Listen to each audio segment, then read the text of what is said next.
ಚುನಾವಣೆಯಲ್ಲಿ ಸೋತಂತಹ ಅಣ್ಣಾಮಲೈಗೂ ಕೂಡ ಒಲಿಯುತ್ತಾ ಸಚಿವ ಸ್ಥಾನ. ಅಣ್ಣಾಮಲೈಗೂ ಪ್ರಧಾನಿ ಕಚೇರಿಯಿಂದ ಕರೆ ಹೋಗಿರುವಂತಹ ಬಗ್ಗೆ ಮಾಹಿತಿ ಕೂಡ ಲಭ್ಯವಾಗಿದೆ. ಹಾಗಾದ್ರೆ ತಮಿಳುನಾಡಲ್ಲಿ ಸೋತಿದ್ರು ಕೂಡ ಅಣ್ಣಾಮಲೈಗೆ ಮೋದಿ ಸಂಪುಟದಲ್ಲಿ ಸ್ಥಾನವನ್ನ ಕೊಡಲಾಗುತ್ತಾ? ತಮಿಳುನಾಡಿನ ಅಣ್ಣಾಮಲೈಗೆ ಸ್ಥಾನವನ್ನ ಕೊಡ್ತಾರಾ? ರಾಜ್ಯಸಭೆ ಸದಸ್ಯರನ್ನಾಗಿ ಮಾಡಿ ಅದಾದ ಬಳಿಕ ಸಂಪುಟಕ್ಕೆ ಸೇರಿಸಿಕೊಳ್ಳುವಂತ ಸಾಧ್ಯತೆ ಕೂಡ ಇದೆ. ತಮಿಳುನಾಡಿನ ಕೊಯಮತ್ತೂರು ಲೋಕಸಭಾ ಕ್ಷೇತ್ರದಿಂದ ಸ್ಪರ್ಧೆ ಮಾಡಿ ಅಣ್ಣಾಮಲೈ ಸೋತಿದ್ದಾರೆ. ಹಾಗಿದ್ರೂ ಕೂಡ ಅವರನ್ನ ಸಂಪುಟಕ್ಕೆ ಸೇರಿಸಿಕೊಳ್ಳುವಂತ ಸಾಧ್ಯತೆಗಳು ಕೂಡ ಇದ್ದಾವೆ.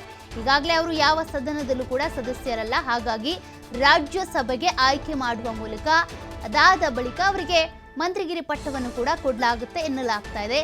ಕಾರಣ ತಮಿಳುನಾಡು ಅಂತ ಬಂದಾಗ ಅಣ್ಣಾಮಲೈ ಏನಿದ್ದಾರೆ ಪಕ್ಷಕ್ಕಾಗಿ ಶ್ರಮಿಸಿದ್ದಾರೆ ಅನ್ನುವಂತ ಅವರ ಶ್ರಮವನ್ನ ಪರಿಗಣನೆಗೆ ತೆಗೆದುಕೊಂಡು ಈ ರೀತಿ ತೀರ್ಮಾನಕ್ಕೆ ಬಂದರೂ ಬರಬಹುದು ನರೇಂದ್ರ ಮೋದಿ ಅವರು ಅನ್ನುವಂಥ ಚರ್ಚೆಗಳು ಕೂಡ ಆಗ್ತಾ ಇದ್ದಾವೆ. ತಮಿಳುನಾಡು ಅಂತ ಬಂದಾಗ ಅಲ್ಲಿ ಬಿಜೆಪಿಯನ್ನ ಅರಳಿಸಬೇಕು ಅನ್ನುವಂಥ ನಿಟ್ಟಿನಲ್ಲಿ ಸಾಕಷ್ಟು ಶ್ರಮ ವಹಿಸಿದ್ರು. ಅವ್ರು ಗೆದ್ದೇ ಗೆಲ್ತಾರೆ ಅನ್ನುವಂಥ ನಿರೀಕ್ಷೆ ಕೂಡ ಬಿಜೆಪಿ ನಾಯಕರಿಗಿತ್ತು.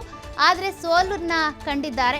ಸೋತಿದ್ರು ಕೂಡ ತಮಿಳುನಾಡಿನಲ್ಲಿ ಮತ್ತಷ್ಟು ಪಕ್ಷ ಸಂಘಟನೆ ಮಾಡಿ ತಮಿಳುನಾಡಿನಲ್ಲೂ ಕೂಡ ತಮಿಳುನಾಡಿನಾದ್ಯಂತ ಬಿಜೆಪಿಯನ್ನೇ ಮತ್ತಷ್ಟು ಸ್ಪ್ರೆಡ್ ಮಾಡಬೇಕು ಅನ್ನುವಂಥ ಕಾರಣಕ್ಕೆ ಬಿಜೆಪಿಯಲ್ಲಿ ನೆಲೆ ಊರೋ ರೀತಿ ಮಾಡಬೇಕು ಅನ್ನುವಂಥ ಕಾರಣಕ್ಕೆ ಅಣ್ಣಾಮಲೈ ಅವರಿಗೆ ಮಂತ್ರಿ ಸ್ಥಾನವನ್ನು ಕೊಡಬಹುದು.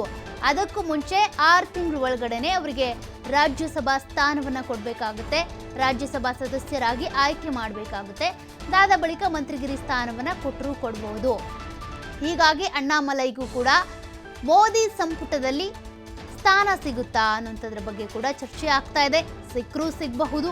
ಯಾಕೆಂದ್ರೆ ತಮಿಳುನಾಡಿನಲ್ಲಿ ಪಕ್ಷ ಸಂಘಟನೆಗಾಗಿ ಬಿಜೆಪಿಯ ಉಳಿವಿಗಾಗಿ ಅಣ್ಣಾಮಲೈಗೆ ಮೋದಿ ಸಂಪುಟದಲ್ಲಿ ಮಣೆ ಹಾಕಿದ್ರು ಹಾಕಬಹುದು.